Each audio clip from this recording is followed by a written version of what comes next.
Baahubali movie के बाद दो चीजें अच्छी हुई है। एक तो पैन इंडिया पर धड़ाधड़ साउथ की फिल्मों का आना,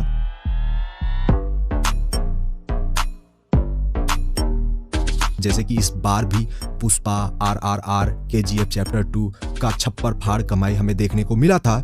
दूसरी, बाहुबली ने ऑडियंस को यह बताया कि रियल और रीमेक में क्या फर्क है।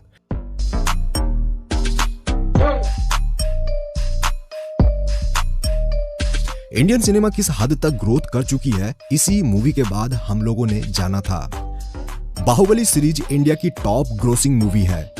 10 जुलाई 2015 को SS राजामौली के निर्देशन में यह मूवी आई थी, जिसके लीड एक्टर प्रभास थे।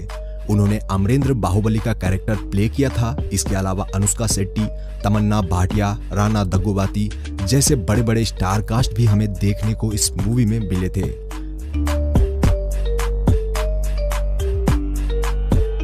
$180 करोड़ के बजट में इस मूवी ने कैसे भारतीय सिनेमा में अपनी एक अलग जगह बनाई, इसके लिए आपको यह वीडियो देखनी है। इसमें आप जानेंगे कि आखिर इस मूवी को बनाया कैसे गया था एंड बाहुबली 3 कितनी इंपॉर्टेंट होने वाली है, ये भी आप इसी वीडियो में जानेंगे।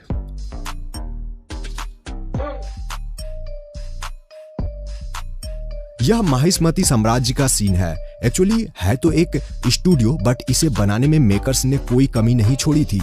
यहाँ महल, बड़ी बड़ी मीनारें, चबूतरे सब मौजूद थे। यह सेट रामोजी फिल्म सिटी के अंदर ही बना है और यह बाहुबली सेट अभी भी एग्जिस्ट करता है, जिसे देखने हजारों लोग everyday Ramoji film city Hyderabad जाते हैं।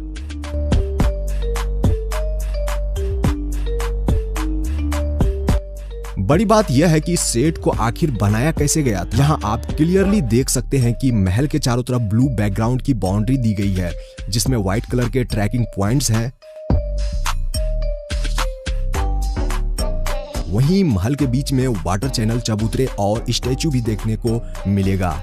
एक्चुअली इस वाले पार्ट को सच में ईंट और कंक्रीट से बनाया गया था, जैसे कि घर बनाया जाता है। तो देखिए, महल उतना ही बनाया गया, यानी कि उस फिजिकल सेट को उतना ही तैयार किया गया था जितना कि उसके बेस पर खड़े होकर फिल्म की शूटिंग होनी थी।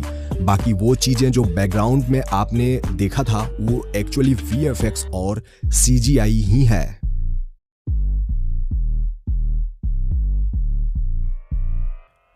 भल्लाल देव के एंट्री का यह सीन याद कीजिए, जब वो बड़े से पावरफुल बैल के साथ लड़ाई करते हैं। इस जगह नेक्स्ट लेवल की CGI यूज करी गई थी। तो आपको बताता हूं कि इस वाले पार्ट की शूटिंग कैसे हुई थी।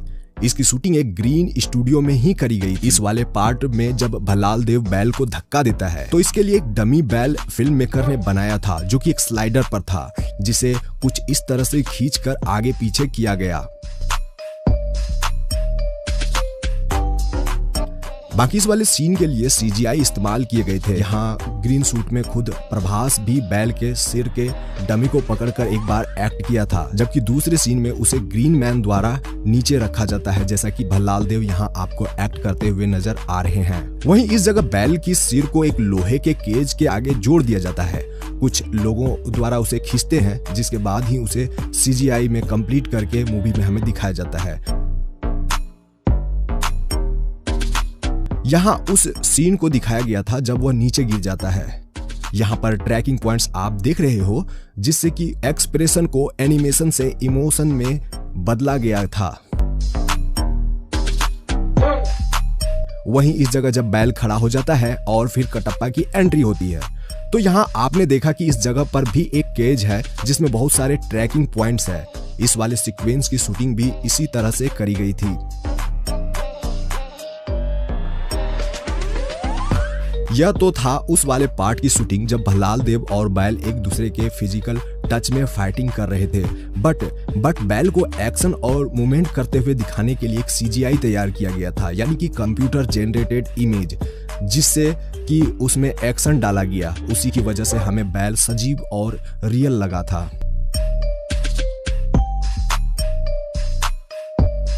बाहुबली द बिगिनिंग के दीवारा सॉन्ग का ये मेकिंग वीडियो है। यहाँ आप प्रभास को एक बड़े वाटरफॉल को छलांग लगाते हुए देखते हो। तो आप यहाँ देखेंगे कि वह किस तरह से इसकी शूटिंग कर रहे थे। जब वह आखिरी में माउंटेन के टॉप पर पहुंचते हैं तो उसे कैसे शूट करा गया था। इस वाले पार्ट की शूटिंग रामोजी फिल्म सिटी के अंदर बने वीएफएक्स स्टूडियो में किया गया था। हालांकि यह वीएफएक्स स्टूडियो पूरी तरह से ओपन था। वीएफएक्स स्टूडियो में इस जगह एक्ट्रेस खड़ी थी, उसकी शूटिंग के लिए फिजिकल सेट बनाए गए थे, जबकि बैकग्राउंड में आप ब्लू कलर की बोर्ड देख सकते हो जिसमें कि कुछ ट्रैकिंग पॉइंट्स भी बने हैं। वहीं तमन्ना जिस बेस पर खड़ी है वह भी एक फिजिकल सेट है। माउंटेन को बनाने के लिए लोहे और चादर की बेस पर कंक्रीट, रबर और कार्डबोर्ड से माउंटेन जैसा एक डमी बनाया गया था। वहीं आप कुछ पेड़ों को भी यहाँ देख रहे हो जो कि आर्टिफिशियल है। जहां तमन्ना खड़ी है उसके ऊपर क्रू मेंबर्स बड़े बड़े पाइप से पानी छोड़ रहे हैं जिससे कि वाटरफॉल इफेक्ट मूवी में हमें देखने को मिले।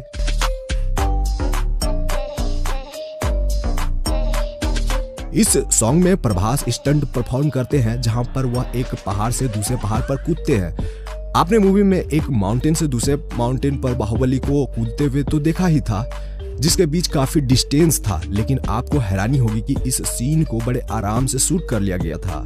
जी हाँ, मेकर्स को केवल 2 पहाड़ के टीले बनाने पड़े थे, बाकी बीच में ग्रीन बैकग्राउंड आप देख रहे हो। वहीं प्रभास को एक टीले से दूसरे टीले में कूदने के लिए रस्सी से सपोर्ट भी दिया गया था, जिससे कि वह आसानी से एक्शन परफॉर्म कर सके। आफ्टर शूटिंग इस पार्ट को वीएफएक्स के माध्यम से बैकग्राउंड रिमूव कर दिया गया था, जबकि वाटरफॉल को दिखाने के लिए उसमें एनिमेशन भी ऐड करे गए थे। बाहुबली द बिगिनिंग का यह वाला सीन काफी पावरफुल था, जिसमें कि प्रभास की ताकत का अंदाजा उनके इस सीक्वेंस से पता लगता था जब वह शिवलिंग को उठाकर वाटरफॉल के पास रखते हैं। एक्चुअली आप यहाँ शिवलिंग देख रहे हैं, वह जो है वह कार्डबोर्ड के बने थे जिसे कि आसानी से होल्ड किया जा सकता था। यह केरला का वाजाचल वाटरफॉल है। एक्चुअली यह भारत का सबसे बड़ा और मोस्ट फेमस रॉक गार्डन भी है। शूटिंग करते वक्त यहाँ काफी दिक्कतें आई थी। एक तो वाटरफॉल इतनी तेज थी कि उन्हें एक दूसरे की आवाज सुनाई नहीं पड़ती थी, जिसके कारण राजा मौली सर को रोल समझाने में काफी दिक्कतें होती थी। वहीं दूसरी तरफ यहाँ मौसम भी अनप्रिडिक्टेबल था, यानी कि कभी भी बारिश होने लगती थी, जिससे कि शूटिंग में काफी प्रॉब्लम हुई थी। बट फाइनली जो सीन निकल कर आया वह काबिल तारीफ था। राणा दग्गूबाती जी ने भल्लाल देव का रोल प्ले किया है। वह इस मूवी में निगेटिव शेड में नजर आए हैं। इस जगह पर आप भल्लाल देव की प्रतिमा को बनते हुए देख रहे हो, तो मैं आपको बता दूं कि उनकी प्रतिमा को एक्चुअल में बनाया गया था। मेटल के इस स्टैच्यू की वजन काफी ज्यादा थी और यह काफी लंबी भी थी। इसके लिए बड़े बड़े क्रेन से उसे खड़ा किया गया था। मैं आपको बता दूं कि ये उस वक्त का सीन है जब उनकी सेना से उनकी प्रतिमा गिर जाती है। तो अब यहाँ देखिए इस वाले पार्ट की शूटिंग कैसे हुई थी। इसकी शूटिंग के लिए सच में रोलर से व्यक्ति को गुजारा गया था। यह सीन काफी खतरनाक था क्योंकि इसकी शूटिंग के लिए रोलर को कुछ लोग घुमा भी रहे थे, जिसकी स्पीड भी थी। यह सीन उस वक्त का है जब राजमाता बाहुबली को माहिष्मती के दरबार में लाती है। उस वक्त कुछ लोग इसका विद्रोह करते हैं, तभी कटप्पा की एंट्री होती है वहां पे। मैं आपको बता दूं कि इस सीन को मूवी में तो आपने कुछ इस तरह से देखा था, बट इसका रियल शूटिंग लोकेशन काफी अलग था। चारों तरफ से ग्रीन बैकग्राउंड में बना यह स्टूडियो काफी अजीब लग रहा है, या यूं कह लीजिए कि पूरी तरह से ग्रीन स्टूडियो ही है। यहाँ CGI और VFX का भरपूर इस्तेमाल हुआ था, जबकि सिंहासन और आसपास की जगहों को एक्चुअल में बनाया गया था। I mean कि यह फिजिकल सेट जिसे प्रॉपर तैयार किया गया था। यह सीन तो आपको याद ही होगा जब बाहुबली और कटप्पा के बीच लड़ाई होती है। इस फाइटिंग सीक्वेंस को एक VFX स्टूडियो में ही शूट कर लिया गया। आप इस फाइटिंग के लास्ट वाले मोमेंट को देख रहे हैं, जो कि काफी इमोशनल सीन था। यहाँ बाहुबली को कटप्पा के सिर पर पांव रखे दिखाया गया था। इसकी शूटिंग एक्चुअली ऐसे ही हुई थी। I mean ऐसा ही करा गया था। यहाँ पर इस वाले सीक्वेंस की शूटिंग होते हुए आप देख सकते हो कि किस तरह से कटप्पा झुके हुए हैं और बाहुबली यानी कि प्रभास उनके सर पर अपना पांव रखे हैं। उनके चारों तरफ यहाँ पर ब्लू बैकग्राउंड देख रहे हो। बाकी फॉग, मॉइस्चर्स और स्मोक भी इस जगह छोड़े गए थे और लाइटिंग इफेक्ट भी कमाल का था। यह सीन बाहुबली द्वारा एक विद्रोही को पकड़ने का है। जब वह पहाड़ से छलांग लगाते हैं तो एक्चुअल में इस सीन के लिए सबसे पहले इस मूवी के एक्शन डायरेक्टर पीटर हैन ने इसे किया था। आपको बता दूं कि बेस्ट स्टंट कोरियोग्राफी के लिए उन्हें नेशनल फिल्म अवार्ड और बेस्ट एक्शन डायरेक्टर का अवार्ड भी मिला है। उन्होंने ही गजनी, आई, पुष्पा, KGF और रोबोट जैसी बड़ी फिल्मों के लिए एक्शन डायरेक्शन किया है। क्लाइमेक्स वाले पार्ट की शूटिंग के लिए 100 एकड़ जमीन से फसल हटाना था। क्लाइमेक्स वाले पार्ट का यह सीक्वेंस मूवी का सबसे अहम पार्ट था। इसके लिए 2000 बॉडी बिल्डर्स ने यहाँ एक्ट किया था, जबकि 1000 अदर आर्टिस्ट थे। वहीं 1000 से भी ज्यादा क्रू मेंबर और सपोर्टिंग आर्टिस्ट इस सीक्वेंस की शूटिंग में मौजूद थे।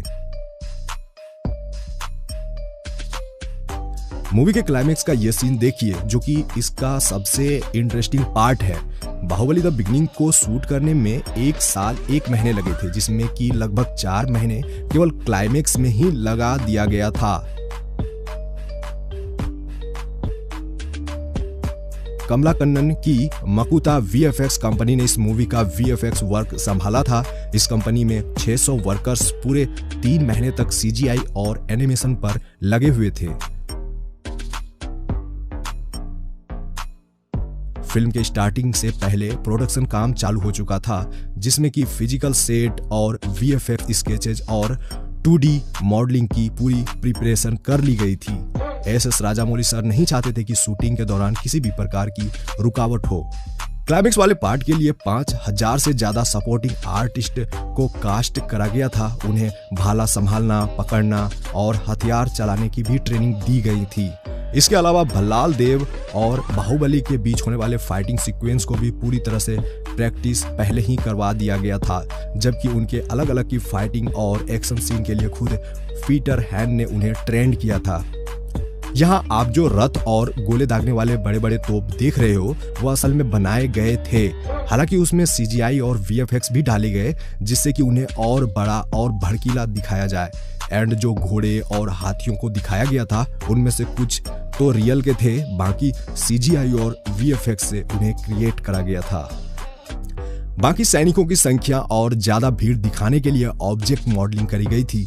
आप बैकग्राउंड में ग्रीन और ब्लू बैकग्राउंड देख ही रहे हो, जिसे कि वीएफएक्स से रिप्लेस कर दिया गया था और बाकी पार्ट की शूटिंग भी कुछ ऐसे हुई थी। तो है ना एस राजामौली सर की फिल्म मेकिंग काफी इंटरेस्टिंग। तभी तो वह इंडियन सिनेमा के बेस्ट और कामयाब फिल्म डायरेक्टर है।